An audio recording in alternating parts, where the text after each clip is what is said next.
विद्यार्थी मित्र हो, नमस्कार. मी सहाय्यक प्राध्यापक डॉक्टर प्रवीण गुलाबराव बाबर, दूरशिक्षण केंद्र शिवाजी विद्यापीठ कोल्हापूर. मित्र हो, आज आपण MA भाग 1 साठी जो विषय आहे तो म्हणजे वित्तीय बाजार आणि संस्था हा विषय MA भाग 1 आणि सत्र 2 याच्या अभ्यासासाठी आहे. मित्र हो, या विषयाचा अभ्यास करत असताना घटक क्रमांक 1 युनिट ट्रस्ट ऑफ इंडिया म्हणजेच UTI या UTIचा सविस्तरपणे आज अभ्यास करणार आहोत. मित्र हो, हा घटक अभ्यास करत असताना या घटकाच्या रेफरन्स बुक म्हणून दूरशिक्षण केंद्रामार्फत तयार करण्यात आलेलं सिम पुस्तक याचा आधार घेण्यात आलेला आहे. मित्र हो, भारतीय युनिट ट्रस्ट या युनिट ट्रस्टचा अभ्यास करत असताना आपल्याला याची सविस्तर ऐतिहासिक पार्श्वभूमी जाणून घेणं अत्यंत गरजेचं आहे. तर मित्र हो, सुरुवातीला ज्यावेळी 1962ला मोठं जे युद्ध झालं त्या युद्धाचा परिणाम भारतीय अर्थव्यवस्थेवर मोठ्या प्रमाणात झाला होता. या युद्धामुळे जे भारतामध्ये जे आर्थिक प्रमाणात मोठ्या प्रमाणात कोंडी निर्माण झाली होती, टंचाई असणाऱ्या घटकांचा अधिक प्रमाणात वापर झाल्याने आर्थिक विकास व औद्योगिक विकास साधण्यासाठी अर्थव्यवस्थेवर ताण निर्माण होत होता. मित्र हो, अशा स्थितीमध्ये अर्थ आणि संरक्षण समन्वय मंत्री श्री कृष्णस्मचारी तत्कालीन प्रधानमंत्री पंडित जवाहरलाल नेहरू यांच्या एकत्रित प्रयत्नातून जनतेकडील बचतीचा ओघ हा निगम क्षेत्राकडे कसा वळवण्यात येईल या मुख्य हेतूसाठी या संस्थेची स्थापना करण्यात आली आणि या स्थापनेची जबाबदारी रिझर्व्ह बँक ऑफ इंडियावर सोपवण्यात आली. मित्र हो, 1963 मध्ये भारतीय कायद्यान्वये या भारतीय युनिट ट्रस्टची स्थापना करण्यात आली.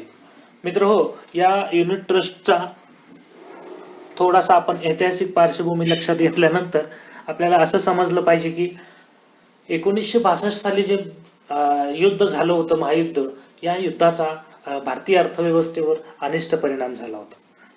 ज्या प्रमाणात आपल्याकडे आर्थिक साधनं होती, या साधनाचा मोठ्या प्रमाणात वापर झाल्यामुळे त्याचा अर्थव्यवस्थेवर ताण निर्माण होता आणि हा ताण दूर करण्यासाठी आणि अर्थव्यवस्थेला उभारी देण्यासाठी जो जनतेकडे बचतीच्या स्वरूपात पैसा शिल्लक आहे, हा पैसा शासनाला आर्थिक मदतीसाठी, शासनाच्या आर्थिक विकासाच्या मदतीसाठी एकत्रित आणण्यासाठी तत्कालीन प्रधानमंत्री पंडित जवाहरलाल नेहरू यांनी हा पैसा निगम क्षेत्राकडे वळवण्यासाठी एका कायद्यान्वये युनिट ट्रस्ट ऑफ इंडियाची स्थापना केली. तर या युनिट ट्रस्ट ऑफ इंडियाचं सविस्तर चर्चा आपण करूयात.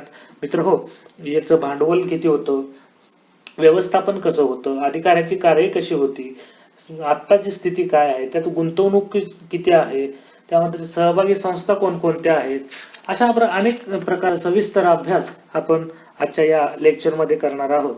तर मित्र हो, सुरुवातीला या युनिट ट्रस्ट ऑफ इंडियाच्या भांडवलाविषयी चर्चा करूयात. मित्र हो, युनिट ट्रस्ट ऑफ इंडियाचे सुरुवातीचे भाग भांडवल फक्त 5 कोटी रुपये इतके होते.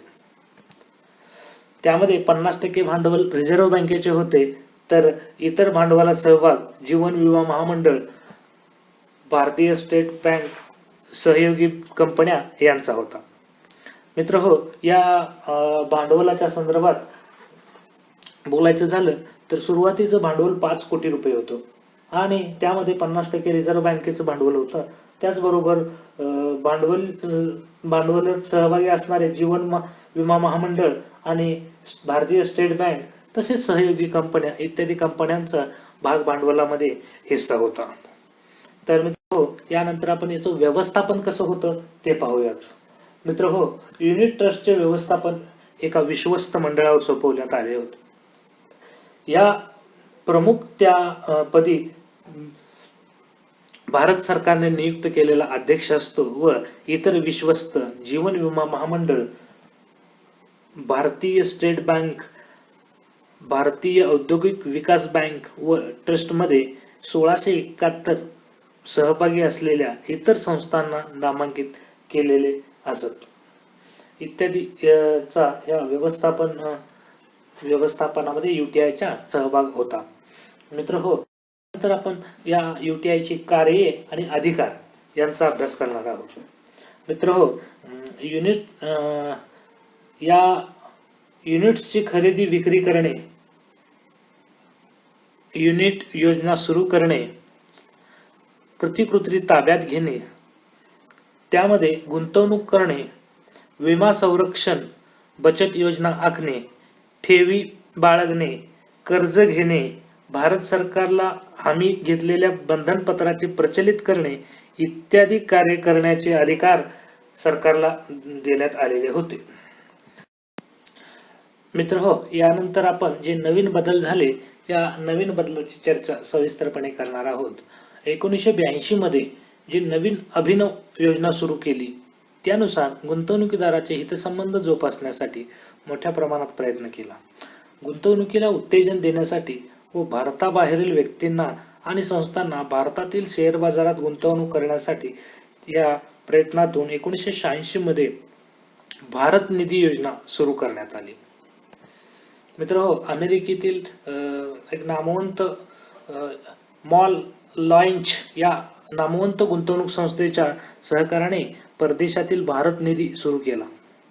याप्रमाणे युनिट ट्रस्टने युनिट योजना लोकप्रिय करण्याच्या दृष्टीने निवडक शहरामध्ये व निवडक उद्योग संस्थांच्या मध्ये ही योजना आणि या माहितीचे कार्य करण्यास सुरुवात केली होती. तर अशा प्रकारे हे नवीन बदल या संस्थेने सुरू केलेले होते.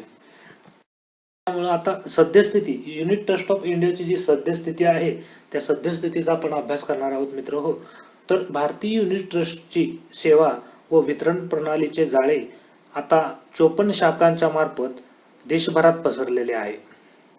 तसेच भारतीय युनिट ट्रस्टने 295 जिल्हा प्रतिनिधी असून मध्यस्थांची संख्या सुमारे 75,000 इतकी असल्याचे आपणास पाहावयास मिळते. ट्रस्टचे गुंतवणूकदार असणाऱ्या ट्रस्ट मार्फत सर्व प्रकारच्या सेवा पुरवल्या जातात. या सेवांचा खर्च गुंतवणूक निधीच्या 1.8% इतका कमी असतो. मित्र हो, यानंतर आपण गुंतवणुकीची जी स्थिती आहे युनिट ट्रस्ट ऑफ इंडियाच्या त्या गुंतवणुकीच्या स्थितीबद्दल अभ्यास करणार आहोत. तर ट्रस्टच्या गुंतवणुकीच्या खात्यामध्ये घरगुती गुंतवणूकदाराचे जे प्रमाण आहे ते 99% आहे. संबंधितांना सेवा पुरवण्यासाठी 75,000 प्रचार मध्यस्थांच्या प्रशिक्षित विक्री दल उभे केले आहेत. मध्यस्थांच्या व्यवहारावर 275 मुख्य प्रतिनिधींचे लक्ष असते. हे प्रतिनिधी आपल्या विभागात गुंतवणूकदारांना मार्गदर्शन, मध्यस्थांना संघटित करून त्या प्रशिक्षण आणि उत्तेजन देत असतात. शिवाय युनिट धारकाकडून अर्ज स्वीकारण्यासाठी व प्रमाणपत्रकाचे वाटप करण्यासाठी ट्रस्टची एकूण 52 कार्यालय कार्यरत आहेत. तर मित्र हो, यानंतर सहभागी संस्था याविषयी अभ्यास करणार आहोत. युनिट ट्रस्टच्या ज्या सहभागी संस्था आहेत त्या सविस्तरपणे आपण पाहणार आहोत. ट्रस्टने बँकिंग, व्यापार, गुंतवणूक, सेवा, सल्ला आणि प्रशिक्षण अशा विविध क्षेत्रामध्ये सहभागी कंपन्या सुरू केल्या आहेत. या कंपन्यांचा समावेश आपण पुढील प्रमाणे पाहूयात. यामध्ये भारतीय युनिट ट्रस्ट भांडवलदार संस्था याची स्थापना 1989 साली झाली होती. यानंतर भारतीय युनिट ट्रस्ट गुंतवणूक सल्ला सेवा मर्यादित या संस्थेची स्थापना 1988 मध्ये झाली होती. यानंतरची संस्था आहे भारतीय युनिट ट्रस्ट गुंतवणूक सेवा मर्यादित. 1993 साली या संस्थेची स्थापना करण्यात आली होती. तर मित्र हो, भारतीय युनिट ट्रस्ट बँक मर्यादित या संस्थेची स्थापना 1994 साली करण्यात आलेली होती. तर त्याचबरोबर भारतीय युनिट ट्रस्ट प्रतिभूती विनिमय मर्यादित या संस्थेची स्थापना 1994 साली करण्यात आली होती. मित्र हो, यानंतर आपण युनिट ट्रस्ट ऑफ इंडिया आणि त्याचे आंतरराष्ट्रीय संबंध या मुद्द्यावर चर्चा करणार आहोत. मित्र हो, भारतीय युनिट ट्रस्टने सर्वप्रथम भारतीय प्रतिभूतीमध्ये परकीय गुंतवणूक करण्यास सुरुवात केली. मित्र हो, 1988 मध्ये भारतीय वृद्धी निधी उभारला व हा न्यूयॉर्क शेअर बाजारमध्ये नोंदविला किंवा तिथे गुंतवला. मित्र हो, 1994 मध्ये कोलंबस भारतीय निधी उभारला. त्या व्यतिरिक्त भारतीय ॲक्सिस निधी, भारतीय इंडेक्स निधी याचा 1998 मध्ये उभारणी करण्यात आली. याचप्रमाणे अनिवासी भारतीय गुंतवणूकदाराच्या विविध गरजा पूर्ण करण्यासाठी ट्रस्टचे प्रतिनिधी कार्यालय दुबई येथे आहे. यांच्या कार्याच्या क्षेत्रामध्ये संयुक्त अरब, ओमन, कुवेत, सौदी अरेबिया, कतार व सहारीन या आखाती देशामध्ये पसरलेलं आहे. तर मित्र हो, अलीकडेच श्रीलंका व इजिप्त या विकसनशील देशामध्ये UTIचं सर्वत्र जाळं पसरलेलं आपणास दिसून येतं. तर या मुद्द्याच्या आधारे मित्र हो, आपण युनिट ट्रस्ट ऑफ इंडिया आणि त्याचे आंतरराष्ट्रीय संबंध या मुद्द्यांच्यावर सविस्तर चर्चा केलेली आहे. तर मित्र हो, आजच्या या व्याख्यानामध्ये आपण युनिट ट्रस्ट ऑफ इंडिया या विषयावर, या संकल्पनेवर सविस्तर अभ्यास केलेला आहे.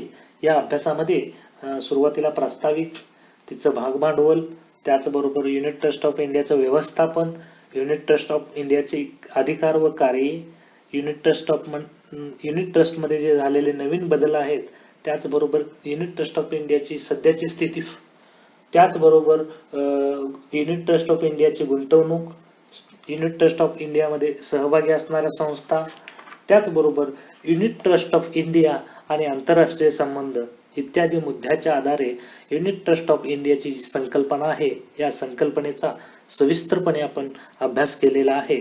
तर मित्र हो, आज आपण इथेच थांबूयात. धन्यवाद.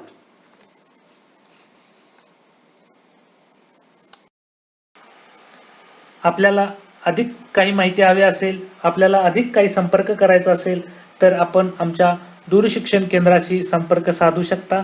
आमचा दूरशिक्षण केंद्राचा संपर्क क्रमांक आहे 0231 269 41 71. मित्र हो, तुम्ही आम्हाला ईमेलद्वारेही संपर्क साधू शकता. आमचा ईमेल ID आहे cde@unishivaji.ac.in. या ईमेलवर तुम्ही आम्हाला थेट संपर्क साधू शकता. जर विषयाच्या संदर्भात आपणास आणखी काही अडचण असेल तर तुम्ही मला पर्सनलीही, वैयक्तिकही संपर्क साधू शकता. माझा ईमेल ID आपणास मी देतो आहे. माझा ईमेल ID आहे pgbeco@gmail.com. या ईमेल ID वर तुम्ही मला थेट संपर्क साधू शकता. धन्यवाद.